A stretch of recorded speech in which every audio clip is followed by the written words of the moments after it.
or something? Some GG is coming, I think. I'm not sure what that is. Okay. So, very good evening to all the viewers here in India, and a very good afternoon to all women and viewers in the UK. So, welcome to our session of the Badass Beauty. So, Badass Beauty is a chat session wherein we try and have an informal chat, a small talk with women who are very motivating and inspirational to others. We just want to know their life story so that it motivates us in our day-to-day life and helps us achieve something with passion and dedication, as these women have done so. So today we have our guest. She's Mrs. Alka Pandey.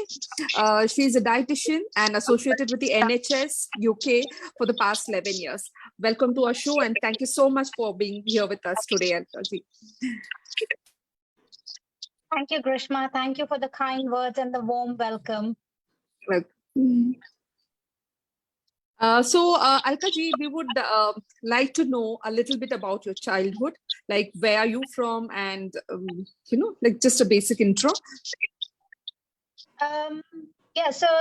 Well, for those who've just joined, my name is Alka Pandey. I'm a specialist dietitian working here in the UK with NHS or the National Health Service.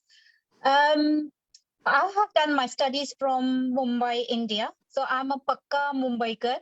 Amchi Mumbai is my motto. Yeah. And then, my roots are from Allahabad. I'm born in Allahabad, but as you know, parents migrate for work and stuff. So we have always lived and studied and worked in Mumbai all my life. Okay. Until I came here in the year 2000. So, like any ordinary middle class family, we were studying in the local school, went to college, did a degree. I was planning to go into medicine, didn't get it. And there's an interesting story about it. When I went to admission for the medical college, they outright asked me for a kind of donation or increased tuition fee, and we could not afford at that time, so I had to turn it down. And then I ended up doing a degree in microbiology. Okay. And then after my microbiology, and that was done by my mother, so she submitted my form. Okay. And after, when I got my degree, I got applied for a postgraduate diploma in dietetics at Nirmala Niketan in Mumbai. It's very famous. Everyone in the field knows about it. And there was an all India exam for it, for admission to the course. And I have to say, I hadn't studied. I just went there for fun because my dad had told me to. I didn't know what dietetics was. I didn't know what prospect it would have. Right. But, there's a saying in Hindi, ki kismat se zyada and time se pehle kuch nahi milta. So it had to happen. So I was molded there by my father. I went there, gave the exam, and I passed it out. It was an all India exam. And I wouldn't suggest that to everyone to kind of not study and go for an exam, but that's what happened with me. So do your best for any exams. Right. So I got it. And then, it was a wonderful experience for me. And my whole passion kind of awakened, because in a way, not getting medicine kind of pushed me back, and I started feeling, oh, there's nothing left for me to do. And I'll just do it and go through life as it is. But I think dietetics again rekindled that passion of studying and the zest for life in me. And I kind of took it on myself. I think, sometimes you take it on yourself to prove otherwise, the others otherwise kind of underestimate you. So, you need to get that spark sometimes. So dietetics did that for me and gave me that confidence, and all that training over there in Nirmala Niketan. I have to be grateful to them for that. That's nice. So what was the duration of your course? 3 years? No, it is a postgraduate diploma. So it's you do 1 year of studying and 6 months of internship in different hospitals in Mumbai. I did mine in KEM hospital. Right? Oh, nice. And Hinduja Hospital, in Mahim. Right. I think these Yeah, two hospitals have the patient flow is so much. You must have gained a lot of experience, right? okay, and well, I have to say I have been lucky, and I have been Right. at the right place at the right time. But Right. it's an amazing, amazing experience. Something that we all friends who are still together from that time, from a college and PG diploma and dietetics, and some new friends formed during the internships. So I'm still very connected, and Right. technology helps nowadays. After Of course. feeling long lost, we've all connected again, and it's still Right. that it was an amazing experience. Like KEM, you do because it's so much of different specialities in there. You do like a month or 2 months in each of the specialities. And then Hinduja True. was a specialty league of its own. So it was Right. more like cardiac patients, surgical Correct. patients, and that kind of stuff. There were more general patients. There's always a general kind of category. But the Definitely. specializations are what you gain your interest in. Right. But it's very interesting to know that, typically our Indian parents push us and we end up doing this. But you finding that itself, that you're passionate about it and you found the spark there. I think that's a very interesting point. That doesn't happen to everybody. So, yeah. Exactly. Yes. No, Yeah. it is. It doesn't happen. But sometimes I think what happened was I wasn't expected to do well in dietetics because I was coming from a microbiology background. I was the only one from microbiology background who got an admission in that course that year. And it was like it was dietetics versus microbiology. And then it was, I think I'm very competitive in that way. I took the competition myself and I was like, I have to prove them wrong.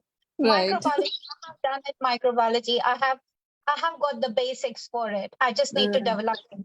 So I think in order to prove myself, I took it upon myself, went on reading, visited the library. I mean, it's gotten, I don't know what it is because it's been many years now, but I'm sure it has developed even more. And I've always been fascinated by libraries. So I kind of spend a lot of my time over there.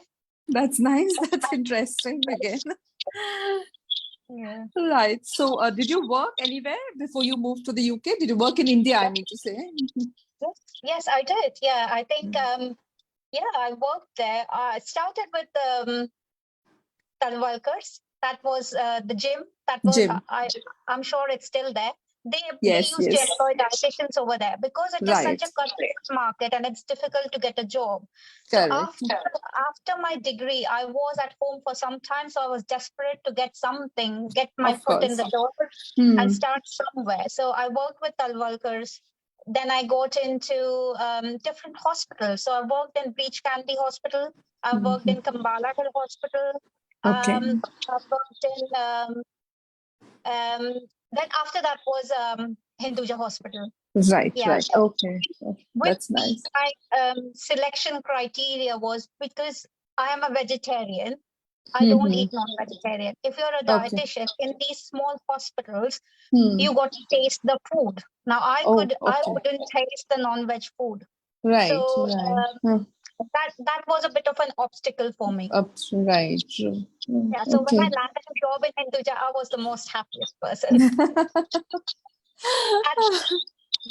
That was one of the criteria that the dietitians used to taste the food before it went to the patients to see Patience. everything was all right. Yeah. Okay. Oh, I didn't know this. So that Right. must have changed. And saying this is showing my age. So Alka ji, so how did you? What made you shift from UK to India to UK, Mumbai to the UK? As with 80% of, I think 70% of ladies that come here married and came with Right. husband on a dependent visa, dependent Okay. work visa. So I came here.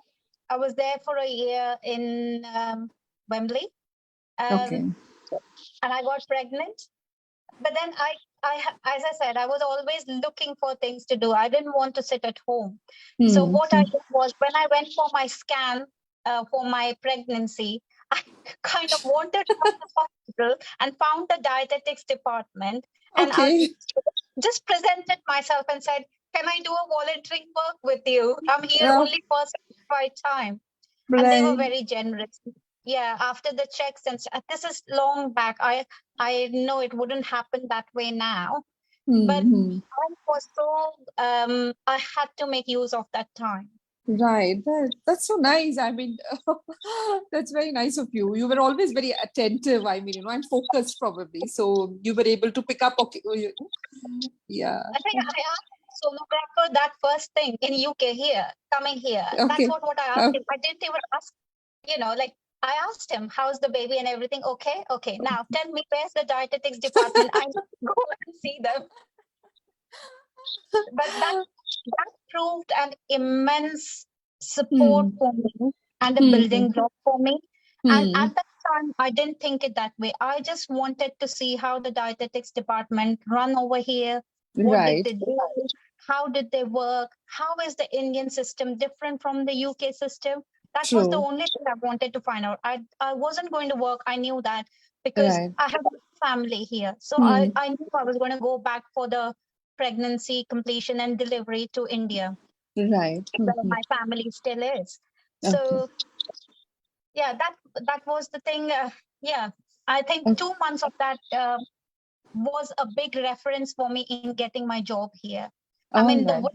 the way they explained my 2 months and how I had helped them Correct. helped Correct. me Huh. a lot. Yeah. Oh, that's nice. Very nice. Right. So you don't need a lot of time to create an impact. You Right. can do. You have to follow your passion, and you have Hmm. to be like consistent about it. Consistent. Yeah. Correct. Right. So I when think did you that get that back to? Yeah. no, that's fine. I said that's what helped me. Yeah. Right. So when did you get back to work? I mean, when did you actually start working as a dietitian then? Yeah. So that was so 2006. My second daughter was born. I Okay. had like an elder son. Hmm. And I was looking after them. I came back to Right. UK multiple times, on projects, went back, Hmm. came back again. So we have been here continuously since 2006. Okay. And I waited because, that's how I think 50% of the ladies now, or Right. maybe less, even more now. But at that Hmm. time, there Hmm. was one source of income. So you would think about not paying into childcare. So you are at home Definitely. taking care of the kids, and Yeah. you Right. become a bike of your own in all senses over here. Right. But the best When part is you didn't let that bog you down, right? I mean, you have no, come above that. Yes. yeah, you do feel like at your lowest at many points that time. Points. True. All your knowledge and all your experiences going waste. And Correct. but as I said earlier, किस्मत से ज्यादा and time से पहले कुछ नहीं मिलता. You नहीं have, मिलता. वो Right. you have to have that grace acting on you to be at the right place at the right time. Right. Right. That's true. And then when my youngest started going to full-time school, that's when I started prepare. I mean, before that also, I was like, that's it. I have to take this opportunity. 6 hours window. I have to do something about it. Right. And I started contacting the local NHS hospital for the dietetics department. And you can't believe I didn't get through 6 months. I was just trying and trying and trying. I didn't get Okay. through. And Okay. again, I had to get back to my old methods. I went for a hospital appointment and I searched the dietetic department and landed up over there. I'm sure viewers, you are going to, keep this in mind next time if somebody is going to go to a hospital and they are in a similar field. This should help. Yeah. I don't know what it was, but that's what worked for me. So Right. I saw like a dietitian written on the door. I knocked. I asked her that was a dietitian doing her outpatient clinics, and she didn't expect me. But I Right. just took my 1 minute and spoke to her. I said, "Can you give me any contact number or email to get in touch? I've been trying for the last 6 months, and I haven't. No one's returned back to me, or no one said anything. And this was much, much, much before COVID. Right. So 2011, I started my volunteering work. Okay. Okay. That's nice. So, okay, this volunteering work was with the local hospitals. Local hospital dietetics department. I wanted to do my dietetics. I wanted to take it forward. In those time, I had you start thinking, what is it that I can do and start now rather than Yeah. waiting. Wait. And Yeah. I had thought of becoming a teaching assistant, and I had enrolled into a course and everything, but that didn't take off. God had Right. plans for me. Right. Very true. Okay. So then how did the transition happen from your volunteering work to actually working with the NHS? So I worked as a volunteer for 8 months, and they Hmm. could see that I knew my stuff. I Right. knew what dietetics principles was. I knew what I had done, and I was able to help them. So Right. after my volunteer thing, I was helping them with small projects here and there, because obviously they don't want to give a lot of responsibilities as a volunteer. So definitely. So then the dietetic assistant, the job came up over there. So I took that because that was my step into getting paid for the job that I was doing. Right. So the same things that I was doing, much more than that, but at least getting paid for it. And it was very minimalist, but that was fine. It just started me on that journey. So I took the dietetic assistant job. I worked for around 1.5 years. But in 1.5 years, I had proved my competency. I was seeing my own caseload, and I had applied to the Healthcare Professional Council, which is the governing body for dietitians here in the UK. Not just for dietitians, it is a governing body for 10 other occupations in UK. So they are called as allied healthcare professionals. So whether you're a physiotherapist, or occupational therapist, pharmacy, music therapist, art therapist, podiatrist, lots more, you have to register with them to be able to start working. To be able to work as a dietitian, I needed to kind of register with them. So I had started the work process, like all the paperwork for it, and it took me 1.5 years to complete. At least a year to complete that paperwork, because it was just it was just mind-boggling how it can happen. Right. So once you started working full time, what were the hindrances or obstacles you faced in your private space or family space? How did you balance it out? Well, I would say I did start full time because I had 2 children to take care of. My daughter had just started reception in year 1. My son was around 10, 11, so he was in that grammar school phase. So preparing for the 11 plus exams that they call over here. So it was hectic. It wasn't easy to kind of balance that. So I started working part time. I used to leave my daughter, go to the hospital, come back, pick her up, and then come home. So the housework never came down. Right. That's true. The housework and responsibilities never came down because, that's what I needed to do at that time. Right. But I think... I had learned driving at that time. So that just helped. Everything fell into place like a puzzle at that time. Right. How nice. And I think your passion for your work probably helped you, sort of not get depressed or overworked or overwhelmed. Overwhelmed is the probably right word with all the because I think taking care of kids itself is a very full-time job, and it's a very hectic and a stressful job in itself. So yes, please continue. It was very hectic, but I think because I wanted to do that, I was ready to give my 100% for it. And I was ready to do any amount of work as long as I got to do that. So that was my condition, and I got to do that. So anything else did not matter. I took it in my stride and did it. Right. That's nice. I think this should set an example to so many of us. It's a little difficult, but very doable. And it's just a matter of time that you get used to it. Our body gets used to it. Our mind gets used to the whole routine. Yeah. So, and any other difficulties you faced being an Indian, getting into NHS, so if you could enlighten us a little. Well, I told you, getting into NHS wasn't very easy for me. It was a hard, long way. And then when I got it, I kind of, there are subtle nuances or microaggressions that happen all the time. You kind of, there's some are overtly racist in terms of maybe staff, maybe patients. Some are kind of, politically correct, and they say things that you wouldn't like. But, you learn as you go on, because at that time when you are trying to establish yourself, you worry about the repercussions you can have if you and things were not. Now the atmosphere and the climate in UK is very different from what it was.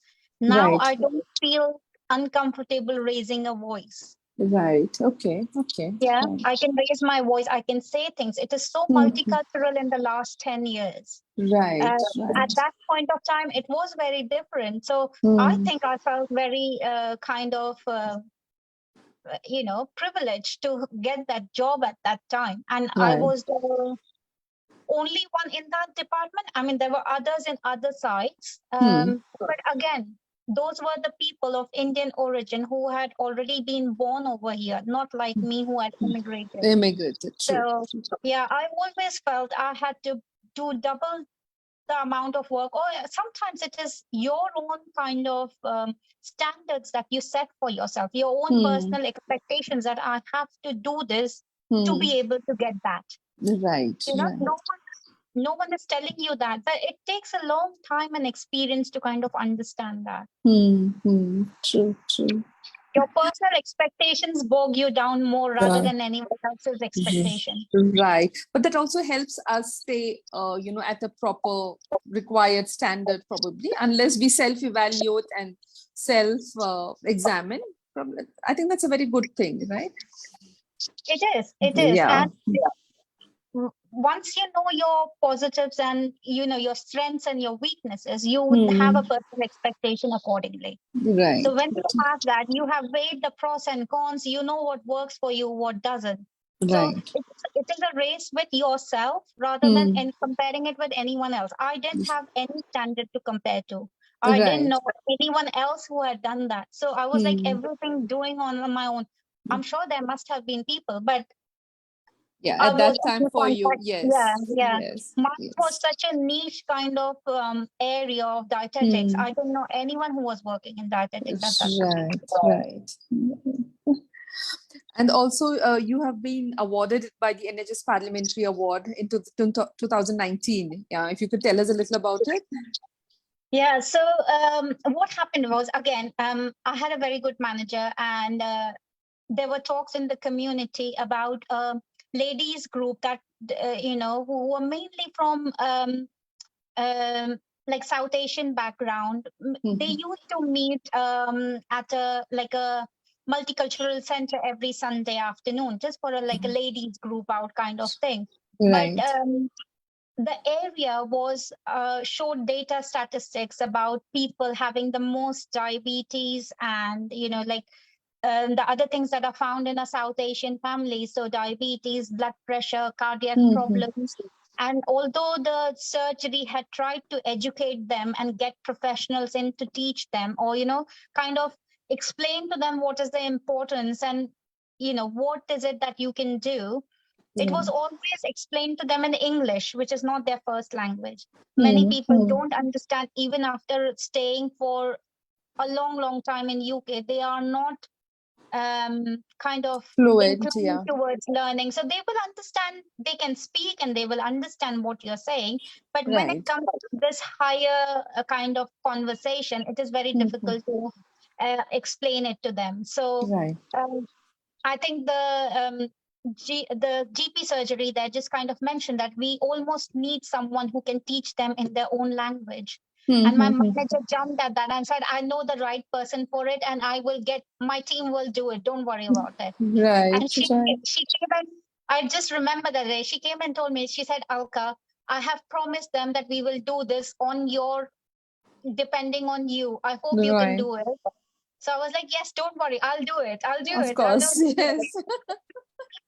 I was like, don't worry. I'm used to giving lectures in Hinduja I used to give lectures in Hindi and Marathi and even Gujarati. So I was like, don't worry, I'll do it. I know. So depending on your population, you have to say. So if it used to be a Gujarati crowd, you have to speak a little bit of Gujarati. Tuta futa hi True. sahi, par bolna padta हाँ, hai. पता है, correct. And then yeah, so we did a talk, and it was a whole like an afternoon session. So we were dietitians. There was a physiotherapist who did an exercise session, and we put up stands. So we put up information stands about diet and sugars and different types of fats. We bought in food models as to how to Okay. do it. And we were 3 dietitians doing it. So each one of us made like a recipe with lower oil, no sugar, Okay. and we made them taste it. So we made Okay. like a chura but roasted one. We made like a bhajia, but that was roasted, and I made a gajar ka halwa, but without any sugar, and they couldn't tell the difference. Oh, wow. Okay. I mean, this is real groundwork. It's just not that, you just go and give them a lecture No, and say, yeah, just go and do this. that- Yes. Yeah. no. This So is literally, interesting. we kind of Right. slogged it out for that session, and it was voluntary. We weren't getting paid for it, nothing. Oh, But we okay. said if we can start a transformation and change, that True. is how we can build up a community. Very true. And so that's what I mean. The diabetes population in UK, in India, it is already high. Yes, India is very called high. as the diabetes capital of the world. True. I'm really not happy to say this, but that's what it is. It And is. yeah, and then in UK also, there's a lot of population. Although the health awareness is increasing, so is the proportion of people with diabetes and all these problems. Yeah. So But ultimately, it is yeah, how we it can is so lessen them. difficult. Yes, but it's very difficult, youngster. I mean, I wouldn't call myself very young, but then my age group of 40, 35 to 45, we are also diabetic or we are pre-diabetics. So that itself, it affects our lifestyle so much to a very high level. I cannot I cannot be like tension free when I'm eating, or it's difficult. And this is the age where we are just, our children are growing up, so we are a little more relaxed. And even if I'm 10 days relaxed and happy, and I know I'm going to put on weight on my tummy, and this is going to in turn affect me so badly. Yeah, but so you also mentioned about your work during the COVID times, and how the diabetics and your dietetics were connected. Everything was so connected. Yeah. Yeah, I was sorry, just going back a bit, that NHS Parliamentary Award, we were recommended Yes. for that by a Right. local MP and the GP, who because the ladies were so happy with it. I Of mean, they course. could actually taste it, they could see the Right. information, and I talked to them in Hindi. So they Right. actually paid attention. So that's why we were nominated for that and shortlisted. So from Okay.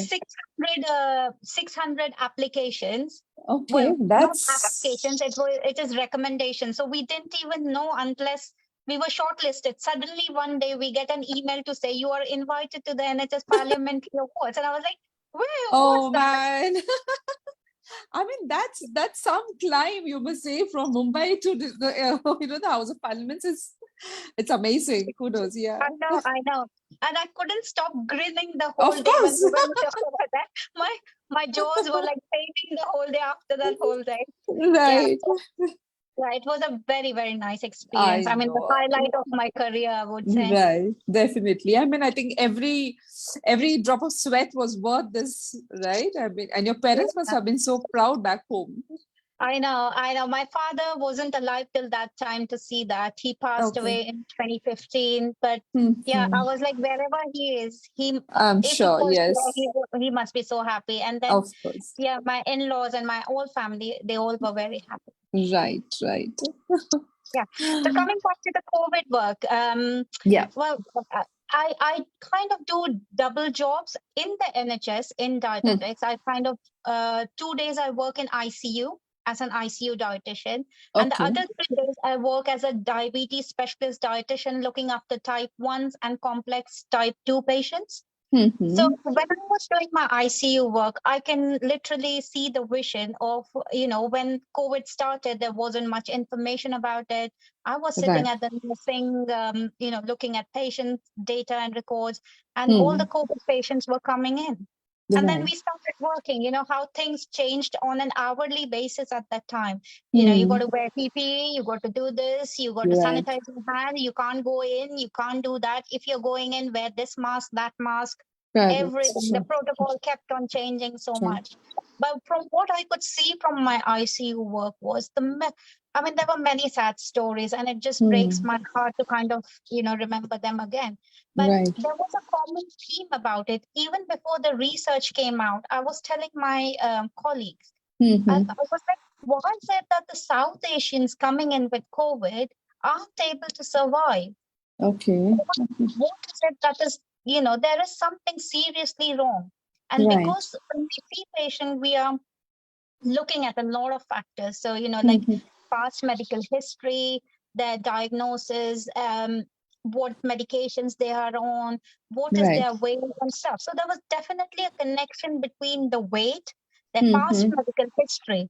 Okay. And because we kind of collect data on that, I was like, look at this. It just says that, anyone who's coming in who's overweight and has got diabetes or cardiac problems as a background history, they aren't able to make it. Right. Because that was the starting point, and no one knew what was happening and stuff. But that was it. And then later on, 2 months later, there was a research paper that came out on very little data that we had, and it confirmed that thing. I said, look, that is what I was saying, and it was really heartbreaking at that point. Right. To kind of see that diabetes, and there was another research that came out around just before COVID, actually, about a direct trial, about a research study done at Cambridge, which said that we can put type 2 diabetes into remission if we are doing it to proper kind of diet controlled methodology, and restricting our calories and increasing our activity through the day, then we can reduce weight and put the diabetes into remission. Now, we just need to get this out to the people, to South Asians especially, because they do see dietitians here, but not dietitians who can tell them about their own cultural foods and traditional foods. True. Correct. If they see someone from here who doesn't know about, there has been a massive development, and all the dietitians now are getting and learning and getting updated on this aspect. On diets and stuff. Now everyone knows what is a samosa. Everyone knows what is a naan. Everyone knows what is butter chicken. Right. So, they all are learning, but it was that, and that's how I did a lot of kind of, because everyone was so afraid at that time. Right. Very true. You can't do something now, or if you got COVID, or it was at that time, because there was no vaccine developed at that point of time. True. So at that time, I did lectures for people as to how they can keep themselves healthy and start the change. It will take time. It's not going to happen in one day. Is no, I always say, I don't have a magic wand. Otherwise, I would have just done some abracadabra and made everything all right. I know. I just hope it was so easy, that easy. Well, we'll be out of jobs then. Oh, of course. True. So I believe now you are very active on your social media too with this. I am, yeah. So yes. In 2021, I started my, because I had my personal social media handles, and I was putting out everything on there. And then I thought, there's family, friends who really, some are interested, some are not. So I thought, why not like a professional page and give out advice and stuff? I think the main kind of obstacle that our people face is they know what to make the change, but how do you actually do it? They know, samosa khane se ye ho jayega, but uska alternative kya hai? Right. And it's not just about samosa. I'm not demonizing samosa. I do eat samosa sometimes, but still an example I'm saying.